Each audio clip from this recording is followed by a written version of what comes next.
जनाब, अंग्रेजी जबान में एक मुहावरा है बोन ऑफ कंटेंशन, जिसको अगर आप उर्दू या हिंदी में ट्रांसलेट करें तो इसका मतलब बनता है फसाद की जड़। यानी कि दो पार्टीज के दरमियान एक ऐसा मामला जो दोनों में लड़ाई का बाइस बने। कश्मीर का मामला इंडिया और पाकिस्तान के दरमियान ऐसा ही एक बोन ऑफ कंटेंशन है जो हल होने का नाम ही नहीं ले रहा।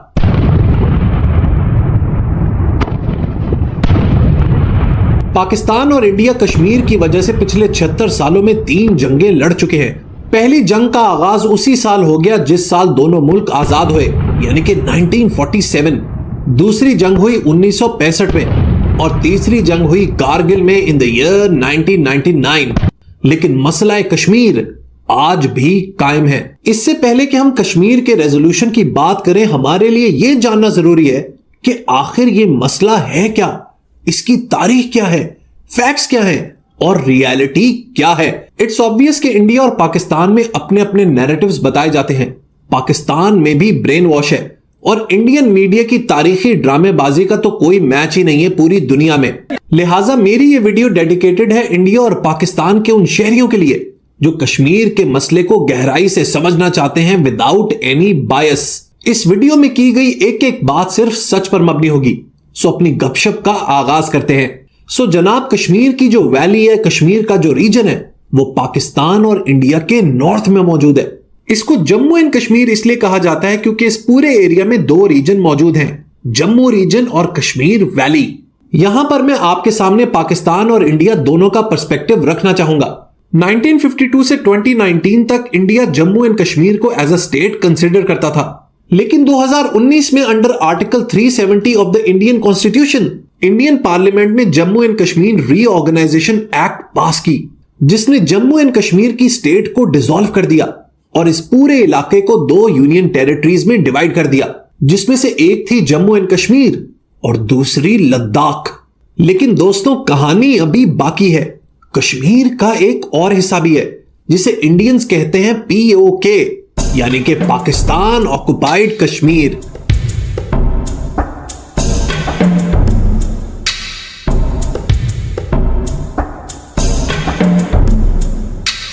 ये वो इलाका है जो 1949 सीज फायर एग्रीमेंट के बाद पाकिस्तान के कंट्रोल में आया।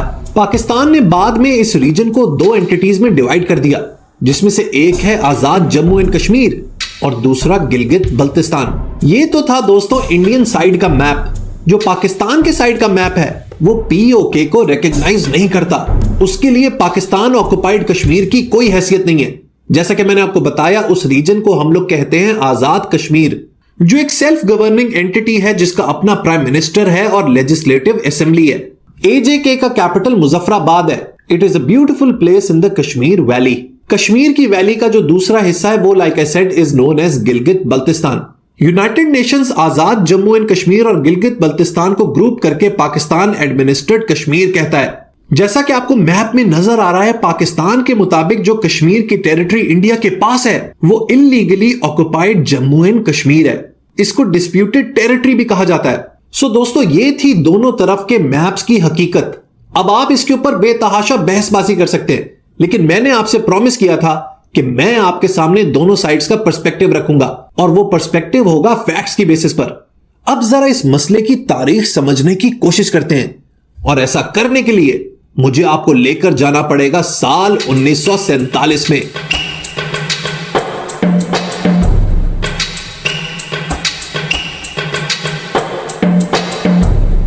वर्ल्ड वॉर 2 ब्रिटिश और अलाइड पावर्स जीत तो गए, लेकिन इस जंग ने अंग्रेजों को शदीद वीक कर दिया। लिहाजा इस जंग के बाद उनको अपने आप को कंसोलिडेट करना था, और इसी की एक कड़ी थी ब्रिटिश गवर्न सब कॉन्टिनेंट, जिसमें 2 कौमें आजादी की जंग लड़ रही थीं। एक तरफ थी कांग्रेस, जो एक यूनाइटेड इंडिपेंडेंट इंडिया की बात कर रही थी, और दूसरी तरफ थी मुस्लिम लीग लेड बाय कायदे आजम Mohammad Ali Jinnah, which was vouching for an independent Pakistan.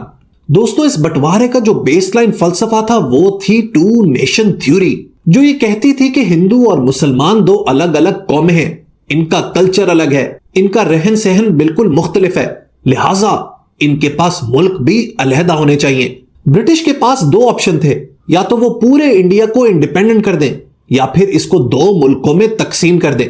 और बिलाखिर उन्होंने डिसाइड किया कि इंडिया का बंटवारा होगा, जिसमें से एक मुल्क बनेगा पाकिस्तान और दूसरा इंडिया। इस बंटवारे का फॉर्मूला यह तय हुआ कि इंडियन सब कॉन्टिनेंट का जो नॉर्थ वेस्टर्न हिस्सा है, जहां पर मुस्लिम मेजॉरिटी में है, वो पाकिस्तान बनेगा and the remaining will be India. लेकिन इस बंटवारे में एक मसला था। दो ऐसे रीजन्स थे जहां पर मुस्लिम्स बहुत ही थिन मेजॉरिटी में थे, जिसमें से एक था पंजाब और दूसरा बंगाल। इस मामले को हल करने के लिए अंग्रेजों ने सहारा लिया एक ब्रिटिश ऑफिसर का, जिसका नाम था सर सिरिल रेडक्लिफ। रेडक्लिफ साहब का काम था पंजाब और बंगाल को डिवाइड करना, ताकि इंडिया और पाकिस्तान की इंटरनेशनल बाउंड्रीज को डिटरमिन किया जा सके। उस वक्त पंजाब में मुस्लिम्स की पॉपुलेशन थी 55.7% और बंगाल में थी 54.4%। लिहाजा रेडक्लिफ साहब ने इस बाउंड्री को ड्रॉ किया, जिसको पब्लिश किया गया ऑन 17 अगस्त 1947, जिसमें पंजाब का कुछ हिस्सा पाकिस्तान के पास आया और कुछ इंडिया के पास रहा, जबकि दूसरी तरफ बंगाल प्रेसिडेंसी को डिवाइड किया गया ईस्ट पाकिस्तान में और Indian state of West Bengal में। लेकिन दोस्तों, इस बंटवारे में एक मसला था। मसला यह था कि इस इंडियन सब कॉन्टिनेंट में कुछ प्रिंसली स्टेट्स भी मौजूद थीं, जो डायरेक्टली ब्रिटिश एम्पायर के कंट्रोल में नहीं थी। इन्हें उस इलाके का लोकल इंडियन रूलर कंट्रोल करता था। बंटवारे के वक्त इन प्रिंसली स्टेट्स की टोटल काउंट थी 584, यानी कि 584। इनके पास ऑप्शन यह था कि या तो वो इंडिया को ज्वाइन कर लें या पाकिस्तान को, या फिर इंडिपेंडेंट रहें। इस सिचुएशन में पूरे इंडिया में 3 प्रिंसली स्टेट्स बहुत ही इंपॉर्टेंट थी। एक थी जम्मू एंड कश्मीर, दूसरी हैदराबाद और तीसरी जूनागढ़। उस जमाने में हैदराबाद स्टेट की पॉपुलेशन तकरीबन 1.5 करोड़ थी, जिसमें से 85% हिंदू थे। लेकिन उस स्टेट का रूलर मुसलमान था, और जो इंडिया के पहले डिप्टी प्राइम मिनिस्टर थे सरदार वल्लभ भाई पटेल, उनकी पूरी कोशिश थी कि हैदराबाद इंडिया के पास आ जाए, क्योंकि हैदराबाद की लोकेशन बहुत ही स्ट्रेटेजिक थी। It was right in the middle of India. और ये कैसे हो सकता है कि इंडिया के बीचों बीच पाकिस्तान मौजूद हो। Eventually Hyderabad and Junagadh went to India. इसकी भी एक लंबी और इंटरेस्टिंग तारीख है, जिसको फिर कभी डिस्कस करेंगे। Now let's come to our focal point of Kashmir. जिस तरह हैदराबाद और जूनागढ़ में मेजॉरिटी पॉपुलेशन हिंदू थी, लेकिन उनके रूलर मुसलमान थे, कश्मीर में सिचुएशन बिल्कुल ऑपोजिट थी। वहां मुस्लिम्स मेजॉरिटी में थे, लेकिन वहां का रूलर महाराजा हरि सिंह, वो एक हिंदू था। ये जो महाराजा हरि सिंह साहब थे ना, ये कंफ्यूजन और डिलेमा का शिकार थे। ना वो पाकिस्तान को ज्वाइन करना चाहते थे और ना इंडिया को। इंडिया को ना ज्वाइन करने की एक पॉलिटिकल वजह थी, जिसके पीछे महाराजा हरि सिंह की एक इनसिक्योरिटी भी थी। सिचुएशन कुछ ये थी कि जहां सरदार वल्लभ भाई पटेल कश्मीर के फ्यूचर के बारे में इतने कंसर्न नहीं थे, वहीं Jawaharlal Nehru badly wanted Kashmir to join India. उसकी वजह यह थी that he wanted to prove the two nation theory wrong. वो चाहते थे कि वो इलाका जहां पर मुस्लिम मेजॉरिटी में, वो इंडिया में शामिल होकर जिन्ना की इस टू नेशन थ्योरी को नल एंड वॉइड कर दें, तबाहो बर्बाद कर दें। हरि सिंह की परेशानी ये थी कि नेहरू के बड़े ही गहरे ताल्लुकात थे शेख अब्दुल्ला के, who was a prominent Kashmiri leader, और उसको डर ये था कि अगर मैं इंडिया के साथ चला गया तो Sheikh Abdullah will take over. Pakistan को ऑब्वियसली वो ज्वाइन इसलिए नहीं करना चाहते थे क्योंकि वो खुद हिंदू थे। लिहाजा उन्होंने पाकिस्तान के साथ एक स्टैंड स्टिल अग्रीमेंट साइन किया। ये स्टैंड स्टिल अग्रीमेंट बेसिकली एक मुआहदा हुआ करता था बिटवीन इंडिया और Pakistan and the princely state, जिसका सिंपली मकसद ये था कि जब तक प्रिंसली स्टेट किसी भी डोमिनियन को ज्वाइन नहीं करती, कारोबार जिंदगी वैसा ही चलता रहेगा। अब इस दौरान हुआ यह कि अक्टूबर 1947 में कुछ ट्राइबल्स और Pashtuns which had banking of Pakistan military, उन्होंने कश्मीर पर अटैक कर दिया। अब जब कश्मीर पर अटैक हुआ तो महाराजा हरि सिंह हुए परेशान and he felt under pressure. लिहाजा उन्होंने इंडिया में लॉर्ड माउंटबेटन और नेहरू को खत लिखा कि भाई मुझे बचाओ। नेहरू ने जवाब में कहा कि यार बिल्कुल बचाएंगे, लेकिन एक कंडीशन पे, और वो कंडीशन ये है कि तुम्हें इंडिया को ज्वाइन करना पड़ेगा। हरि सिंह के पास अब ऑप्शंस लिमिटेड थे और उसने डिसाइड ये किया that Kashmir will accede to India. जब उन्होंने ये अग्रीमेंट किया तो फाइनली इंडिया ने अपनी फोर्सेस भेजी और तब से अब तक तकरीबन 76-77 साल हो गए हैं। The conflict has continued. अब जब हरि सिंह ने डिसाइड किया that Kashmir will accede to India, तो जवाहरलाल नेहरू ने पाकिस्तान को एक कमिटमेंट दी। कमिटमेंट ये थी कि जैसे ही हालात नॉर्मलाइज हो जाते हैं, वहां पर प्लेबिसाइट होगा और जो भी कश्मीरी डिसाइड करेंगे उससे इंडिया अग्री करेगा। 31 अक्टूबर 1947 में जवाहरलाल नेहरू ने लियाकत अली खान, जो उस वक्त पाकिस्तान के प्राइम मिनिस्टर थे, उनको एक टेलीग्राम भेजा। मैं इस बात का यकीन दिलाता हूं कि हम अपनी फौज को कश्मीर से निकाल लेंगे जैसे ही वहां पर अमन बरकरार होता है, और इसके बाद कश्मीर के मुस्तकबिल का फैसला करेंगे कश्मीरी लोग। ये मेरा वादा सिर्फ आपकी गवर्नमेंट के साथ नहीं है, बल्कि ये वादा कश्मीरियों के साथ है और पूरी दुनिया के साथ है। अब दोस्तों, ये फैसला होना था एक प्लेबिसाइट के जरिए, यानी कि हक के खुद इरादियत, जिसमें लोग ये डिसाइड करते हैं कि उनका फैसला क्या है। ये प्लेबिसाइट वाला मामला गया यूनाइटेड नेशंस में, और उन्होंने 1948 में एक तारीखी रेजोल्यूशन पास की। इस रेजोल्यूशन को पाकिस्तान और इंडिया दोनों मुल्कों में समझना बहुत ज्यादा इंपॉर्टेंट है। इसका पूरा टेक्स्ट मैंने पढ़ा है, इसके कुछ हाइलाइट्स मैं आपको बता देता हूं। पहले तो यूनाइटेड नेशंस इंडिया और पाकिस्तान को इस बात की तलकीन करता है कि आपस में लड़ाई को खत्म करने की कोशिश करें ताकि कश्मीर में अमन कायम किया जा सके। उसके बाद एक कमीशन के एस्टैब्लिशमेंट की बात करता है जो इस एरिया में यानी कि कश्मीर में प्लेबिसाइट कंडक्ट करेगा। इस रेजोल्यूशन का जो पहला इंपॉर्टेंट पॉइंट है ना, जो पाकिस्तानियों की टेक्स्ट बुक में से, मीडिया में से, हमारे कॉमन नैरेटिव में से हटा दिया गया है, वो कुछ यूं है। यूएन गवर्नमेंट ऑफ पाकिस्तान को यह कह रहा है कि कश्मीर में पीस एंड ऑर्डर को बहाल करने के लिए उसे सबसे पहले ट्राइबल्स और पाकिस्तानी नेशनल्स को वहां से हटाना पड़ेगा जो कश्मीर में लड़ाई के लिए वहां पर दाखिल हुए हैं। गवर्नमेंट ऑफ पाकिस्तान किसी भी सूरत इन ट्राइबल्स को, इन जंगजुओं को मटेरियल एड नहीं दे सकती।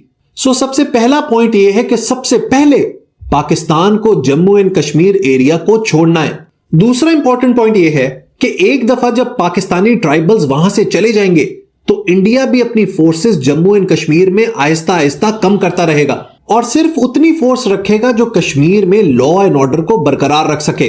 तीसरा इंपॉर्टेंट पॉइंट यह है कि इंडिया के ये जो ट्रूप्स हैं ये कश्मीरी अवाम को इंटिमिडेट नहीं कर सकते, कश्मीरी अवाम के ऊपर किसी भी किस्म का प्रेशर नहीं बना सकते। अब मसला यह है कि इंडिया हमेशा यह बात कहता है कि इस रेजोल्यूशन का जो पहला पॉइंट है वो सबसे ज्यादा इंपॉर्टेंट है, जिसमें पाकिस्तान ने अपने ट्रूप्स को विड्रॉ करना है पूरी जम्मू एंड कश्मीर रीजन से, तो चाहे वो AJK हो या Gilgit Baltistan. And honestly Pakistan can never do that. लिहाजा कश्मीर पर बात आगे बढ़ती ही नहीं है। ना पाकिस्तान कभी पीछे हटेगा और ना कश्मीर में कभी प्लेबिसाइट होगा। देखिए, मेरा कश्मीर के हवाले से पॉइंट ऑफ व्यू बहुत ही सिंपल और स्ट्रेट है। पहले तो यह कि इंडिया और पाकिस्तान को कश्मीर के फ्लैश पॉइंट के अलावा और भी बात करनी चाहिए। आजकल के मॉडर्न वर्ल्ड में इंडिया और पाकिस्तान के दरमियान bilateral trade is very very important. दोनों मुल्कों में बेतहाशा गुर्बत है और अगर हम इस ट्रेड का आगाज करें तो दोनों मुल्कों की आवाम को फायदा हो सकता है। सो पहले तो ये कि हम अपने डिप्लोमेटिक रिलेशंस को नॉर्मलाइज करें और आपस में एग्रेसिवली ट्रेड करें। दूसरा यह कि दोनों मुल्कों में बॉर्डर मूवमेंट को नॉर्मलाइज करें। इंडिया जाने से कोई पाकिस्तानी गद्दार नहीं हो जाता एंड वाइस वर्सा। लोगों के दरमियान एंगेजमेंट को बढ़ाएं, रिलेशनशिप्स को बढ़ाएं, टूरिज्म को बढ़ाएं, ट्रैवल को बढ़ाएं, so that people can exchange ideas. इस बात से घबराने की बिल्कुल जरूरत नहीं है कि दोनों मुल्क आपस में जम हो जाएंगे। Neither India wants Pakistan and neither Pakistanis want to join India. Most importantly Kashmir के मामले में मेरा प्रपोज सोल्यूशन यह है कि इंडिया और पाकिस्तान को आपस में बात करनी चाहिए और इस बातचीत में एक तीसरे फरीक को ऐड करें as an arbitrator which will be USA। और डिसीजन ये होगा कि पूरा जम्मू एंड कश्मीर का जो एरिया है उसको कश्मीरियों के लिए इंडिपेंडेंट कर दिया जाए ताकि कश्मीरियों को उनके राइट्स भी मिल जाएं, वो इंडिपेंडेंट भी हो जाए। एंड मोस्ट इंपॉर्टेंटली इंडिया और पाकिस्तान के दरमियान ये जो बोन ऑफ कंटेंशन है इसका हमेशा के लिए खात्मा हो जाए। अदरवाइज हम लोग सारी उम्र इसके ऊपर लड़ते रहेंगे with no result in sight. पुरानी शैबी धकियानूसी और डिप्लोमेटिक नॉनसेंस को पीछे छोड़ दे। Let's find out some unique and novel ideas to resolve this conflict ताकि इंडिया, पाकिस्तान और कश्मीर में मौजूद करोड़ों लोग एक बेहतरीन जिंदगी गुजार सके। मेरा ये मैसेज इंडियन अथॉरिटीज के लिए भी है और पाकिस्तान के लिए भी है, इंडियन अवाम के लिए भी है और पाकिस्तानी लोगों के लिए भी। जब तक हम लोग नेशनल जिंगोइज्म पर चलते रहेंगे ना, there will be no end in site.